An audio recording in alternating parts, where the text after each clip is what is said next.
Olá, irmão, salve Maria! Hoje, neste dia de São José, eu estou retomando este canal, que é um canal de muitos anos atrás, onde o primeiro nome era Ser Feliz, justamente tratando sobre questões ligadas à santidade, sobre compreender que a verdadeira felicidade está em Deus. Agora, neste dia de São José, eu estou retomando com esse canal com uma nova identidade nele. Continuo falando sobre santidade, porém nesse momento voltado para os homens, os pais de família, né, os provedores da casa e com o título, o nome Como José. Como José é uma plataforma que eu tenho com alguns cursos justamente voltados para os homens pais de família, mas agora estou trazendo isso de forma aberta e gratuita aqui no YouTube. O meu objetivo é postar um vídeo toda semana com assuntos voltados para a vida de santidade, a vida de graça para os homens, para compreender como ter uma vida de trabalho digna, como ser o chefe da casa, o provedor, enfim, vários aspectos que nós vamos debater aqui neste vídeo hoje, vamos conversar sobre isso, sempre trazendo de uma forma que a gente possa compreender um pouco melhor sobre os assuntos e que a gente possa também observar a forma prática. Alguns vídeos vão ser bem práticos no sentido de como que eu coloco isso na ação. Outros vídeos vão ser um pouco mais teóricos e um pouco mais abrangentes, onde eu vou absorver um conteúdo para poder meditar sobre isso, pensar sobre esses conteúdos durante a semana. Então, se você gosta desses assuntos, já se inscreve no canal para poder acompanhar os próximos vídeos que eu vou lançar. E quando você curte o vídeo, isso ajuda o YouTube a entender que você quer receber mais vídeos deste canal. Então, se puder me ajudar curtindo o vídeo e seguindo o canal, isso vai fazer com que você tenha mais acesso e também vai me ajudar a alcançar outros homens para poder dar continuidade nessa jornada e nessa caminhada da nossa vida espiritual. No vídeo de hoje, nós vamos falar sobre a identidade do homem. Quem é o homem? E é, quando nós falamos da identidade do homem, existem dois aspectos aqui. O homem enquanto espécie humana, então nós temos a identidade da espécie humana, e o homem enquanto o, o pai, né? O masculino da espécie humana.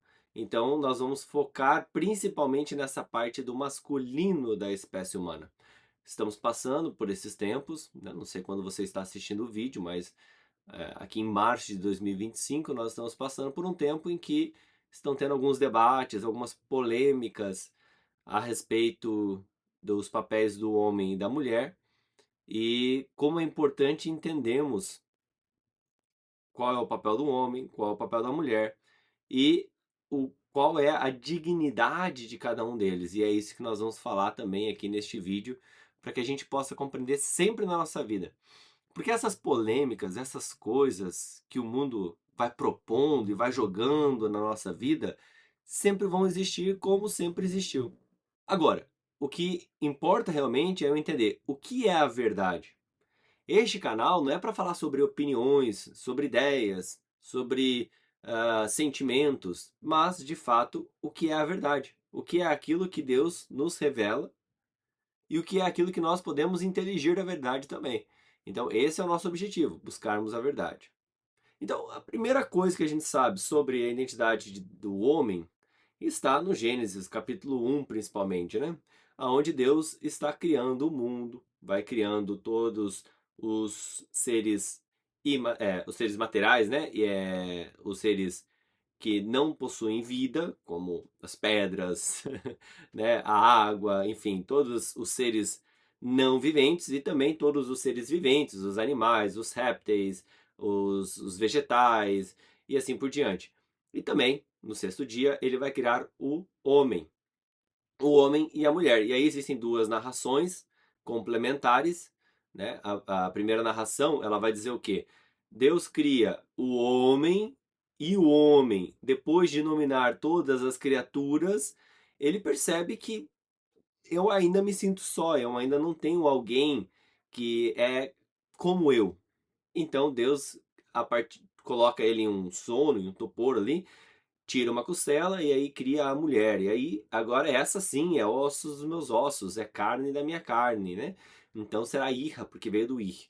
Então a gente vê essa primeira narração, onde há a criação do homem, a partir do homem vem a mulher, e uma segunda narração, onde Deus cria homem e mulher, né? E aí existe toda uma compreensão para se unir as duas, tudo na Bíblia. Não existem contradições na Bíblia. Tudo na Bíblia é unido, tudo é complementar.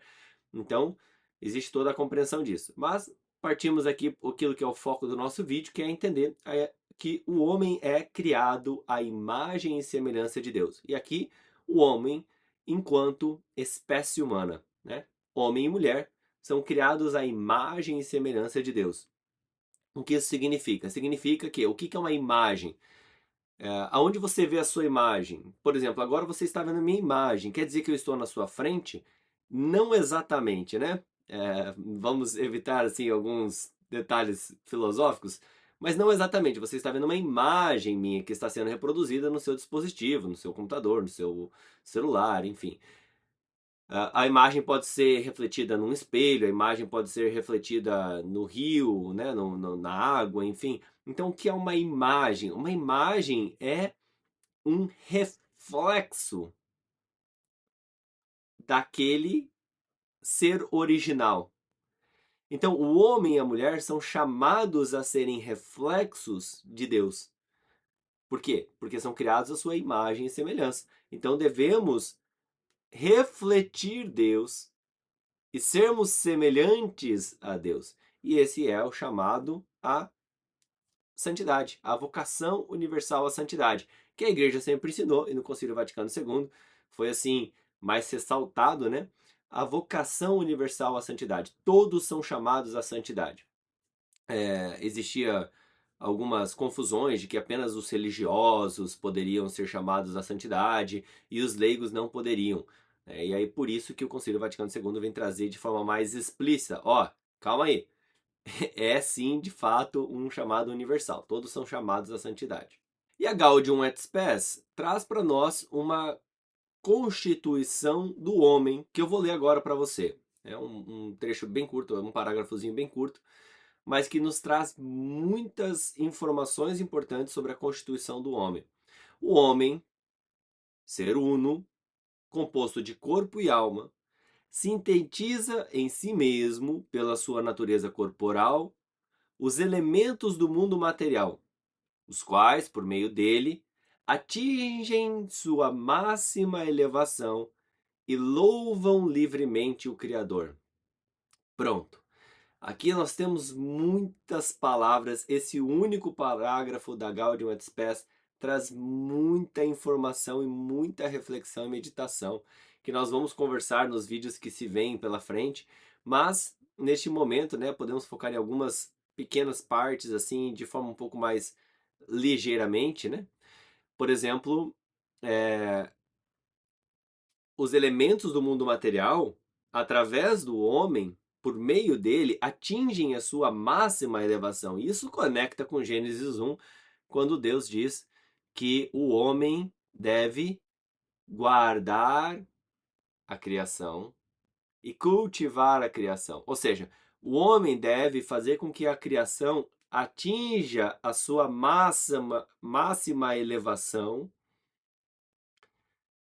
Para quê? O que é a máxima elevação do mundo material? É que louve livremente o Criador. E essa palavra livremente, ela é muito importante. Nós vamos trabalhar muito essa palavra liberdade. Nós entendemos o que é a liberdade, né? Por quê? Porque a liberdade é justamente isso que nós vamos falar hoje sobre a identidade do homem. O que é a liberdade? A liberdade é quando uma coisa está no seu devido lugar. Quando uma coisa está no seu devido lugar, esta coisa é livre, né? Vamos pegar um exemplo aqui, não um pneu de carro, né? Quando que um pneu de carro é livre? Quando ele está jogado num ferro velho, lá num lixão, enfim, porque daí ele é livre, ele não está mais preso no carro, né? Não, pelo contrário, ali ele perdeu a sua função, ele se tornou um lixo, ele perdeu a sua identidade, ele já não é mais um pneu de carro. Ele é um lixo que está ali atrapalhando, que está juntando dengue, que está, enfim, dando um monte de problema. O pneu de carro, enquanto ser sem vida, mas um ser material, ele é totalmente livre quando ele está cumprindo a sua função, que é estar associado a um carro, que é estar ajudando a roda a ter tração na rodovia, na estrada e impulsionando o carro para frente. Essa é a liberdade do pneu. Desempenhar a sua função segundo a sua ordem. Então, nós, homens, aqui, novamente, enquanto espécie humana, né, nós homens temos este papel de colocarmos as coisas conforme a sua identidade no local onde elas serão livres. Elevarmos as coisas para atingirem a sua máxima elevação e alcançar a sua liberdade. Então, só aqui, nesse vídeo, só esse pequeno trecho que a gente já comentou aqui, já dá muito ponto para reflexão, para meditarmos, para pensarmos sobre, começarmos a analisar no dia a dia na nossa vida, as coisas que eu tenho, eu estou dando liberdade para elas. Eu lembro um exemplo de que a minha mãe conta sobre a minha avó, né? De que ela falava assim: olha, se você tem uma roupa no seu guarda-roupa que está lá parada já fazem muitos meses que você não está usando, quer dizer que essa roupa não é sua. Ela está no seu guarda-roupa, mas ela não é sua, né? Ou seja, você tem que dar para alguém. Por quê? É justamente essa questão da liberdade. Se a roupa está lá parada e não está sendo usada, significa que ela não está livre, ela não está cumprindo aquilo que faz parte da sua própria identidade, do seu papel. E é aí que entra essa questão da caridade de opa, vamos colocar isso no seu lugar. Quem que é que está precisando de uma roupa? E eu vou e faço uma doação. Isso é interessante. Eu e minha esposa colocamos, há muitos anos atrás, nós colocamos como um propósito nosso, que se nós temos algo na nossa casa que está sem uso há um ano, faz um ano que a gente não usa, então é porque realmente a gente não precisa, passou pelas sazonalidades, a menos, é claro, existem algumas coisas, por exemplo, às vezes você pode ter algo que é um bem de emergência, alguma coisa nesse sentido, né? Claro, são exceções. Mas de uma forma geral, se tem alguma coisa que está parada lá há mais de um ano sem uso, quer dizer que realmente a gente não usa. Então está fora do seu lugar se permanecer ali na nossa casa. Então está na hora de passar para frente, está na hora de doar, enfim, dar uma destinação para que essa coisa possa ser livre, possa cumprir a sua identidade, encontrar o seu lugar. E aí então aqui até agora nós estávamos falando do homem enquanto espécie humana. Agora nós vamos começar a observar, a separar o que é o homem e a mulher. Mas nós vamos começar essa separação identificando aonde que eles são iguais, né? Aonde que homem e mulher são iguais. E note que o objetivo do vídeo é falar sobre a dignidade do homem, sobre a identidade do homem. Então, eu não vou ficar falando sobre as coisas que são próprias da mulher. Não que essas coisas não existam, né? Claro que existam. Mas eu não vou ficar focando nas coisas da mulher, porque o objetivo do vídeo é falar sobre o homem, o masculino. Então, sobre as igualdades. A primeira coisa é que homem e mulher são iguais em dignidade. Olha que interessante. Homem e mulher são iguais em dignidade. Por quê? Dignidade é um dom de Deus. Vem de Deus. E Deus dá, dom é aquilo que Deus dá livremente, Deus dá gratuitamente. Então, este dom de dignidade que vem de Deus, ele é dado a homem e mulher igualmente. Então, a dignidade do homem e da mulher é igual, ainda que se diferenciem em outros elementos que nós vamos ver logo mais. Essa dignidade, ela é uma dignidade participativa. Nós participamos da dignidade divina, né? Nós não temos a dignidade divina enquanto si, porque ela é própria de Deus, né? É essa dignidade total, completa, mas nós temos participação. E justamente por terem esse mesmo nível de dignidade, é que pode acontecer uma união completa e perfeita ali entre o homem e a mulher, que é o casamento. Quando o homem e mulher casam-se e dão-se em casamento, eles estão unindo-se em um só corpo. E esse unir-se em um só corpo ele vai gerar essa união perfeita, no sentido de perfeita dentro da vocação e da missão, ainda que ela tenha o seu prazo, que seria, né, até que a morte os separe. Isso não quer dizer que essa união não é eterna, e aí é um outro assunto também para um outro vídeo, né? Nós compreendemos o que são as coisas eternas, mas até aqui a gente percebe que a vocação, essa união vocacional, ela possui um prazo, e esse prazo é até que a morte os separe. Já que estamos falando sobre a igualdade de dignidade, é importante nós entendermos que igualdade de dignidade não significa igualdade de função. Então, o homem e a mulher possuem funções diferentes. Rafael, mas que coisa feia falar isso, né? Que atitude machista falar que homem e mulher possuem funções diferentes. Bem, Deus é o nosso grande exemplo. E o próprio Deus nos dá esse exemplo na Santíssima Trindade. As três pessoas da Santíssima Trindade possuem a mesma essência divina e a mesma dignidade divina, dignidade total divina. Ainda assim, cada uma das três pessoas da Santíssima Trindade possui uma função, né, na falta de uma palavra melhor, né, mas possui uma função diferente, uma, uma, um comportamento diferente. O Pai não é o Filho não é o Espírito Santo não é o Pai ou o Filho. E assim por diante. Nós temos essa questão de que cada uma das pessoas da Santíssima Trindade, ainda que com uma mesma essência e com uma mesma dignidade, possuem comportamentos diferentes. Assim, eu quero que essa palavra comportamento aqui, é, falar sobre a Santíssima Trindade é complicado, né? Porque as palavras elas podem trazer uma conotação que não é exatamente o que ela, a mensagem que eu quero passar, né? Mas a gente vê, então, o filho, por exemplo, o filho é obediente ao pai. A obediência vem do pai, mas o filho é obediente ao pai, porque o filho mesmo já é um reflexo do pai. Enfim, essa, novamente, mais um tema muito bonito que a gente pode trabalhar em outro momento. A igreja nos ensina muito sobre esse tema, né? Vários santos, e tem muitas águas a se explorar aqui. Mas esse exemplo da Santíssima Trindade, jogando de volta aqui para o homem e a mulher, nos mostram que é possível que, mesmo tendo o mesmo nível de dignidade, as funções, os comportamentos são diferentes. As ações são diferentes. E é isso que nós vamos começar a explorar agora. Quais são as diferenças, os desdobramentos do fato de sermos homens, né? De sermos o masculino. Então, se nós começarmos num nível natural, nós podemos identificar, mesmo que a pessoa não seja católica, né, cristã, a gente já pode começar a identificar pontos em que nós vamos concordar que existem essas diferenças, já no nível natural. Então, porque no nível natural, qualquer pessoa, mesmo que não seja cristã, católica, ela vai conseguir observar essas diferenças naturais, né? Independente da religião, até mesmo um ateu pode observar que naturalmente existem diferenças entre o homem e a mulher. Sejam diferenças visíveis, né?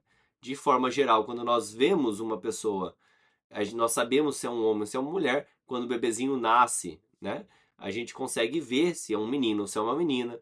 Ainda no útero, ali pelos 3 ou 4 meses, muitas vezes já é possível identificar, opa, é um menininho, olha, tem o órgão masculino. Então existem essas diferenças naturais que são fáceis de serem identificadas, né? A força do homem é diferente da mulher, a percepção do homem é diferente da mulher, e aí vem algumas questões psicológicas também, né? A forma como cada um lida com, ah, com o cuidado, né? O cuidado já é mais próprio feminino, o cuidado no sentido de acolher, no sentido de dar o carinho, né? Não que o homem não possa dar carinho, mas isso é mais próprio da mulher. A mulher ela tem uma empatia maior ali na hora de dar carinho para os filhos, na hora de dar carinho, né, para a família. Enquanto o homem já tem essa visão mais de buscar expandir, e nós vamos falar um pouquinho sobre isso, mas nós começamos a perceber que existem essas diferenças entre o homem e a mulher, já no nível natural e no nível psicológico que nós podemos observar.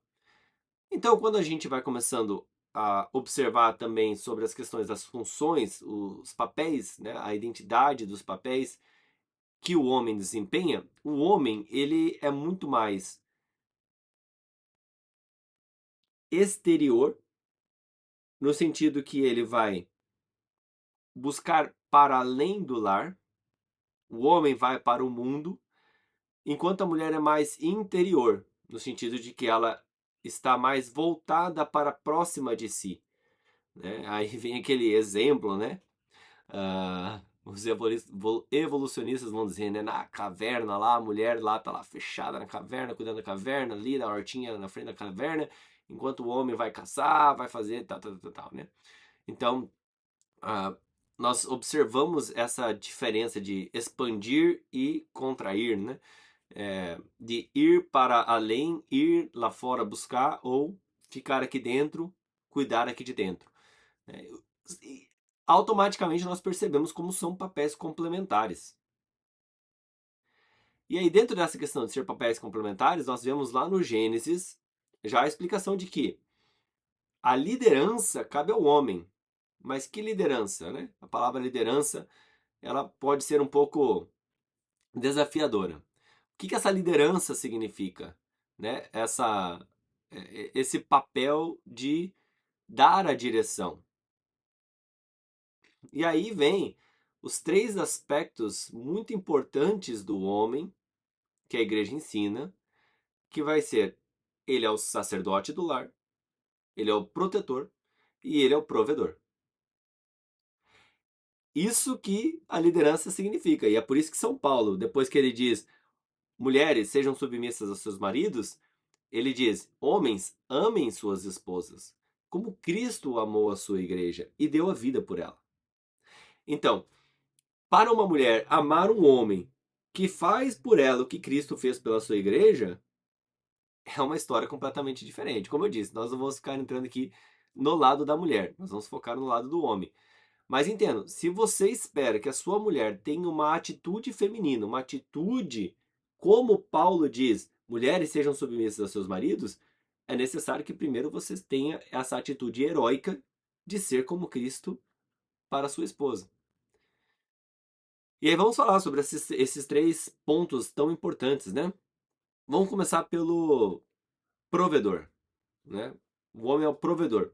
Então ele busca garantir o sustento material e espiritual para a família. O homem, ele precisa buscar recursos, e é por isso aquele negócio de sair, ele vai buscar recursos para trazer para a família.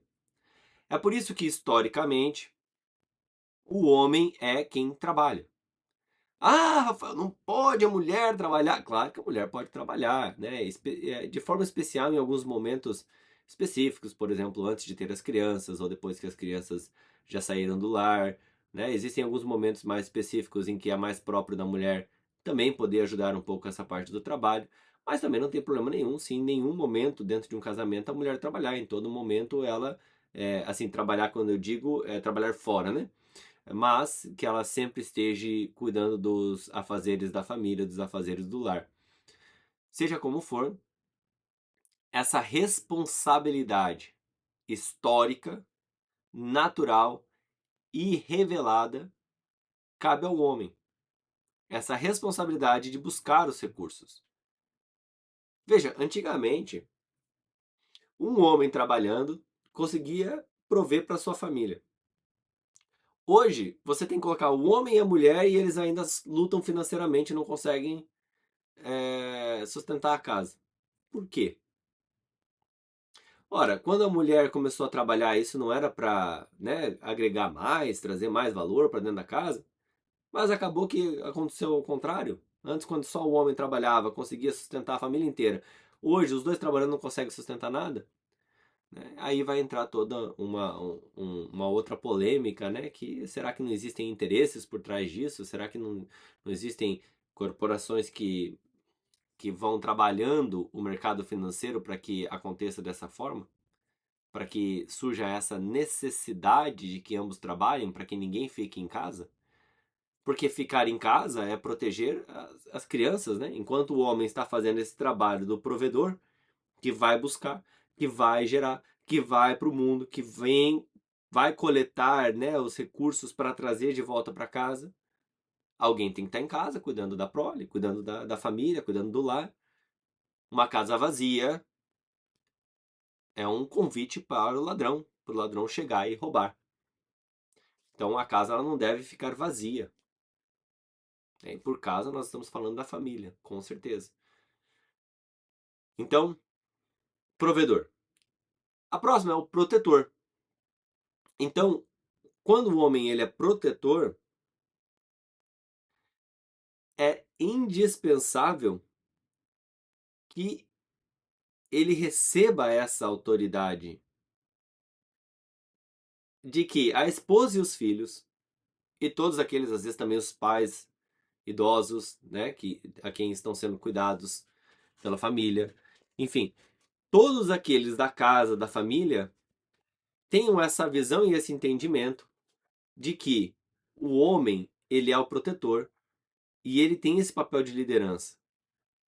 Então, se o homem diz vai, todos vão. Se o homem diz fica, todos ficam. Por quê? No momento, é muito interessante quem estuda um pouco de defesa residencial, por exemplo, é um tema muito interessante. Quando você está num momento crítico, no momento em que está acontecendo talvez um crime, está acontecendo um assalto, ou talvez esteja acontecendo um desastre natural.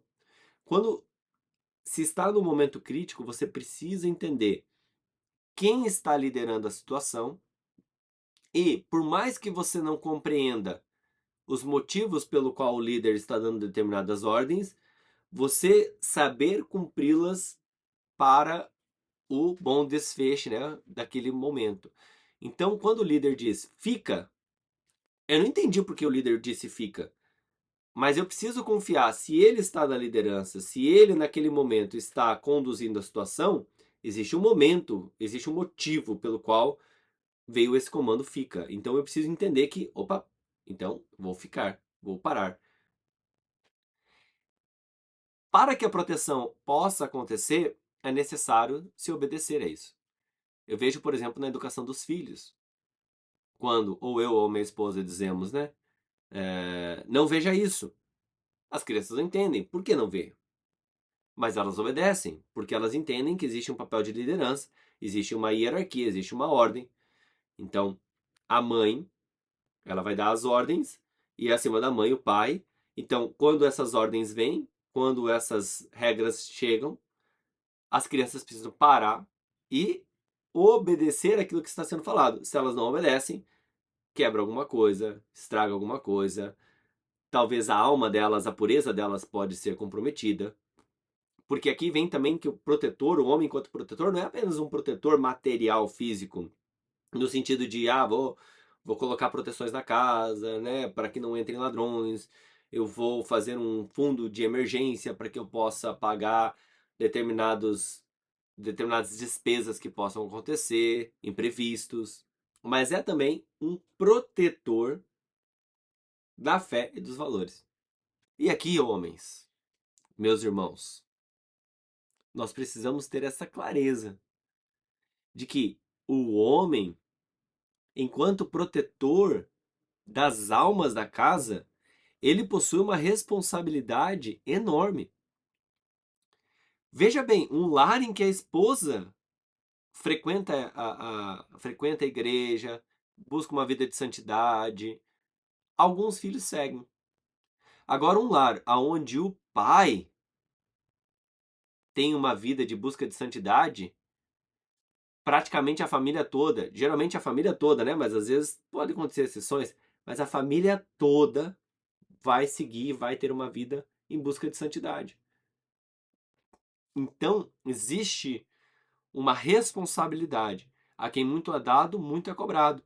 Ao homem a quem é dado essa responsabilidade da autoridade dentro do lar, muito mais será cobrado. E é por isso que precisamos aprender a amar como Cristo amou. Pode ouvir aquela música do Padre Zezinho, né? Um dia uma criança me parou. Amar como Jesus amou. Sonhar como Jesus sonhou e assim por diante. Então, precisamos amar como Jesus amou. Precisamos ser espelhos heróicos de Cristo, que deu a sua vida pela sua igreja. A sua igreja, homem, é a sua casa. Em primeiro lugar, a igreja doméstica. A igreja deixa muito claro isso. A igreja católica deixa muito claro que a igreja doméstica é a primeira igreja. É onde nós precisamos dar a primeira atenção. E nós temos a primeira responsabilidade. Se a igreja doméstica não está em ordem, eu vou ter problemas. Eu vou ter que prestar conta disso. Então aqui nós percebemos essa importância. E, por último, então, sacerdote do lar, que vai na sequência. É aquele que conduz a sua família espiritualmente, né? Então o homem, ele é o sacerdote. O que é o sacerdócio? O sacerdócio é oferecer o sacrifício, o ofício sagrado, o trabalho divino, transformar as coisas em sagradas. Isso é sacrifício. Cristo, ele se sacrifica pela sua igreja, né? Ele torna a sua igreja sagrada. Então o homem, ele tem esse papel de sacerdócio do lar, aonde nós precisamos tornarmos a nossa igreja, a nossa casa, o nosso lar, a nossa família em um ambiente sagrado. E tornar a casa em um ambiente sagrado vai significar expulsar tudo aquilo que não condiz, tirar as músicas, os programas de televisão, as companhias, as visitas, tudo aquilo que não condiz com o ambiente sagrado e colocarmos na família e no ambiente tudo aquilo que é sagrado. Os comportamentos, né? Tudo, tudo, tudo, tudo. Então, homem, o Senhor é chamado a ter uma vida de provedor, de protetor e de sacerdote do lar. Jesus Cristo é o nosso modelo perfeito de homem, né? Na Gaudium et Spes também fala sobre isso. É o modelo perfeito de homem. E é em Cristo que nós vamos entender o que significa ser verdadeiramente homem. Cristo já nos deu todo o exemplo, né? E aqui neste canal nós vamos explorar e buscar compreender melhor os exemplos que Cristo nos dá para que a gente possa ter essa vida de santidade. Novamente, se você chegou até aqui e gostou desse conteúdo e quer receber os próximos vídeos, continuar acompanhando, então curta esse vídeo para o YouTube entender que você quer participar, que você quer receber mais. Siga o canal e, se possível, comente. Comente o que você aproveitou desse vídeo, ou talvez perguntas. Comente o que faz sentido para você, para que possamos estar crescendo essa comunidade. São José Operário, rogai por nós.